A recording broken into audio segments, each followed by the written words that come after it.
प्रिय विद्यार्थियों, पिछले 2 वीडियो में हम डिज़ास्टर मैनेजमेंट अर्थात आपदा प्रबंधन के अंतर्गत विभिन्न आपदाओं के बारे में पढ़ रहे थे। इन्हीं आपदा प्रबंधन के अंतर्गत आज हम सुनामी के बारे में बात करेंगे। सुनामी क्या है और इसका क्या प्रभाव होता है और ये कहाँ उत्पन्न होती है। ये वास्तव में एक जापानी शब्द है जिसका अर्थ बंदरगाह की लहरें होता है। ये उच्च ऊर्जा वाली दीर्घ महासागरीय तरंगें होती हैं। इनकी उत्पत्ति महासागरीय तली में भ्रंशन और प्लेटों के टकराने के कारण उत्पन्न अत्यधिक तीव्रता के भूकंप से होती है और जिसका पैमाना रिक्टर स्केल पर 7 से अधिक होता है। महासागरीय भूस्खलन, तटीय क्षेत्रों में हिमस्खलन, महासागरीय तली पर होने वाले ज्वालामुखी विस्फोट से अत्यधिक तीव्रता के भूकंप की उत्पत्ति से भी सुनामी नामक लहरों का जन्म होता है।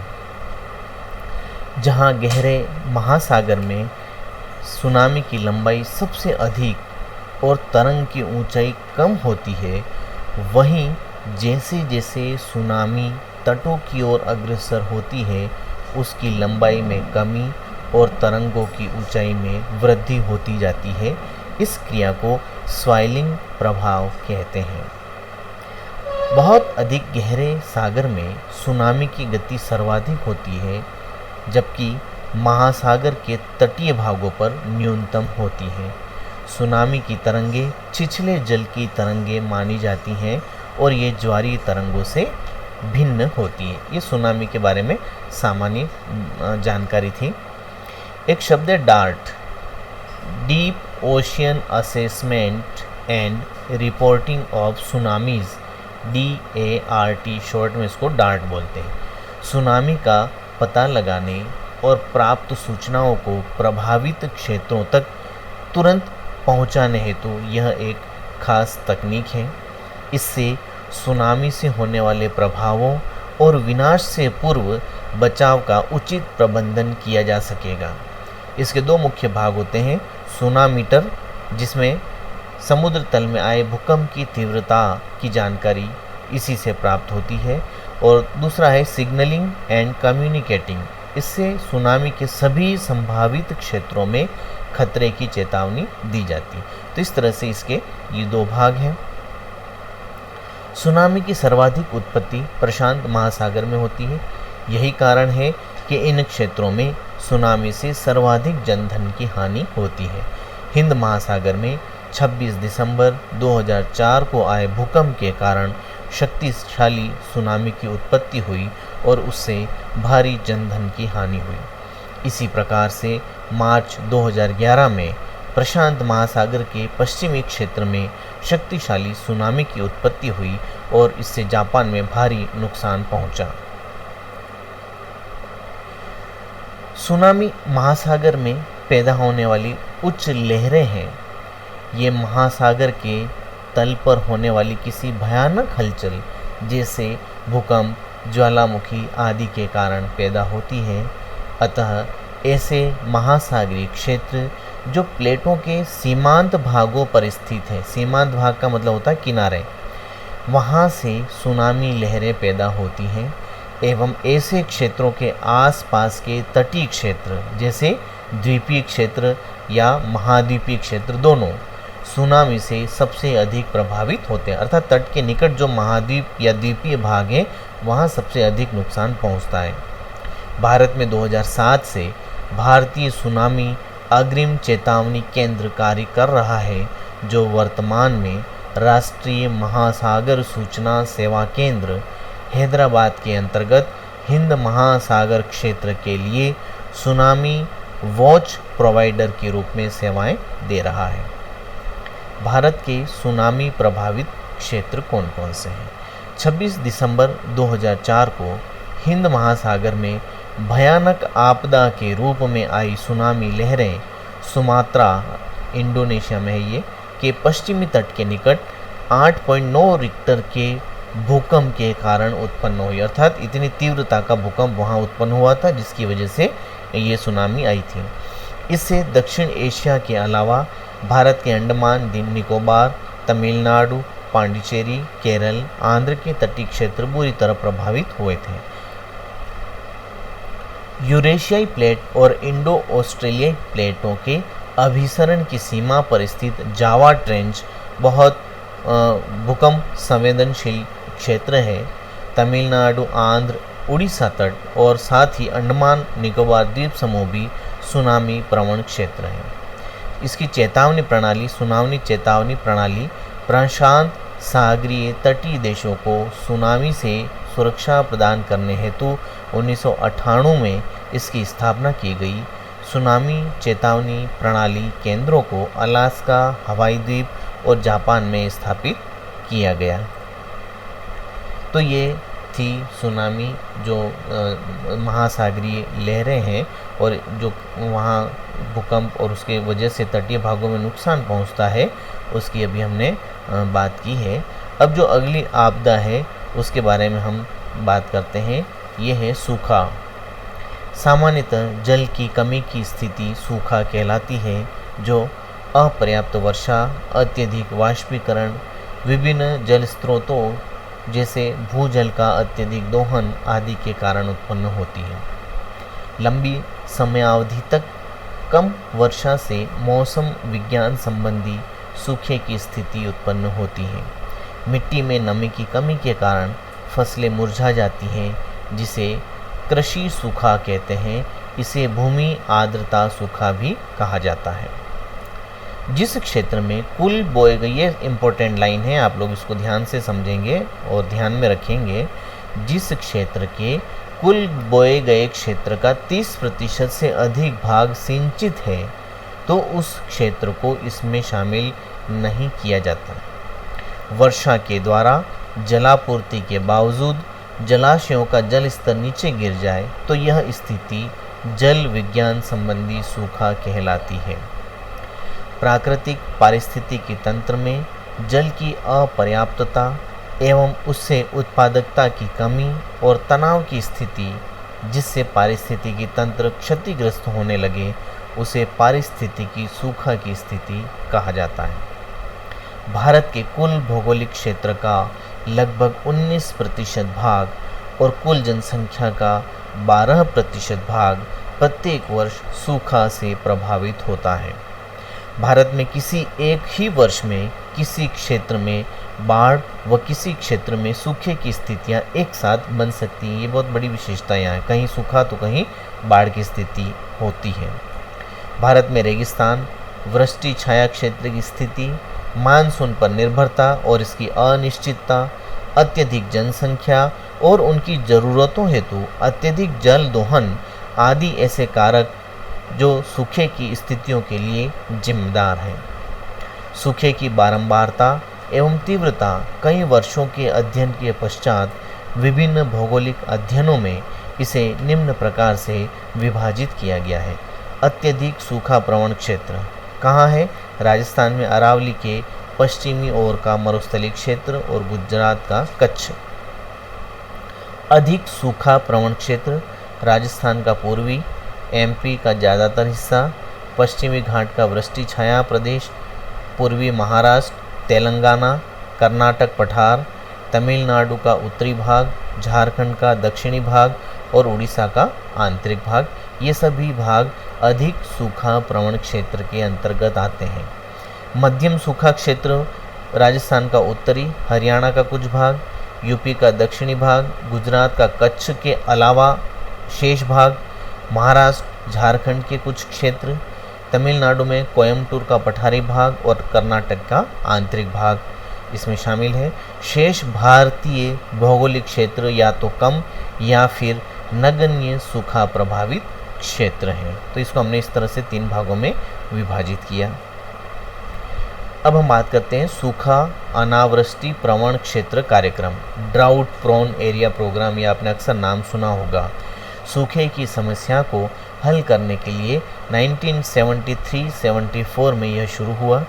इसमें भूमि सुधार, जल संसाधनों का प्रबंधन और संरक्षण, मृदा और आर्द्रता का संरक्षण, वृक्षारोपण, सामाजिक वानिकी, चारागाहों एवं भेड़ पालन का विकास, तालाबों, नदियों, नहरों से गाद निष्कासन आदि कार्यक्रम शामिल हैं। 95-96 से जल विभाजक या जल संभर परियोजनाओं के आधार पर इस कार्यक्रम को संचालित किया जा रहा है। एक और नाम है डेजर्ट डेवलपमेंट प्रोग्राम, मरुस्थल विकास कार्यक्रम। मरुस्थल के नकारात्मक प्रभावों को कम करने हेतु 1977-78 में मरुभूमि विकास कार्यक्रम DDP डेजर्ट डेवलपमेंट प्रोग्राम शुरू हुआ। इसके अंतर्गत उष्ण मरुस्थलीय क्षेत्रों के विकास पर खर्च होने वाली धनराशि केंद्र और राज्य सरकार 75:25 अर्थात केंद्र का 75, राज्य का 25 के अनुपात में वहन करती है। वहीं शीत मरुस्थल के विकास पर खर्च होने वाली धनराशि केंद्र सरकार वहन करती है।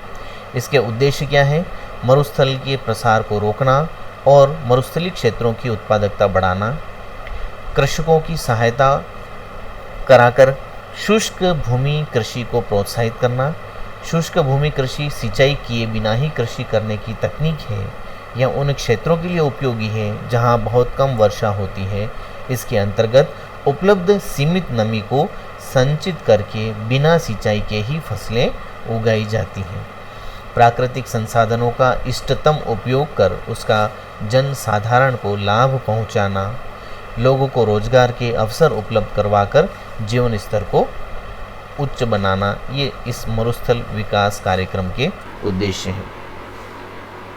अगला आपदा है हमारे चक्रवात।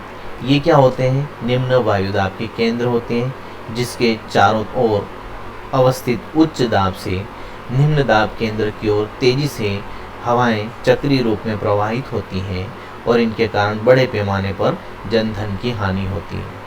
भारत में 30 डिग्री उत्तर से 30 डिग्री दक्षिणी अक्षांशों के मध्य उष्ण चक्रवात उत्पन्न होते हैं।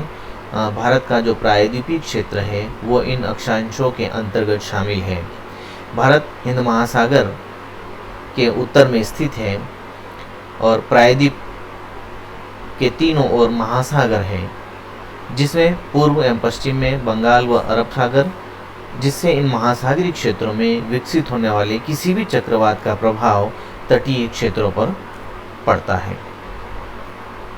अत्यधिक लंबी भारत की तटरेखा है और इस लंबी तटरेखा के कारण भारत उष्ण चक्रवात से काफ़ी हद तक सुभेद्य स्थिति में है। पहले कई विनाशकारी चक्रवातों से भारत के तटीय इलाकों में काफ़ी नुकसान पहुंचा था। चक्रवातों की दिशाओं के अध्ययन से यह निष्कर्ष निकला कि लगभग समस्त पूर्वी तट जैसे बंगाल, उड़ीसा, आंध्र, तमिलनाडु का तटीय भाग चक्रवात से सर्वाधिक सुभेद्य है, जबकि पश्चिमी तट का गुजरात का तटीय भाग, गोवा, कर्नाटक, महाराष्ट्र और केरल का तटीय हिस्सा सर्वाधिक प्रभावित होता है। मानसून के दौरान चक्रवात 10 से 15 डिग्री उत्तरी अक्षांशों में विकसित होते हैं, जो सामान्यतः तमिलनाडु, आंध्र के तटीय क्षेत्र और केरल के तटीय भागों को प्रभावित करते हैं।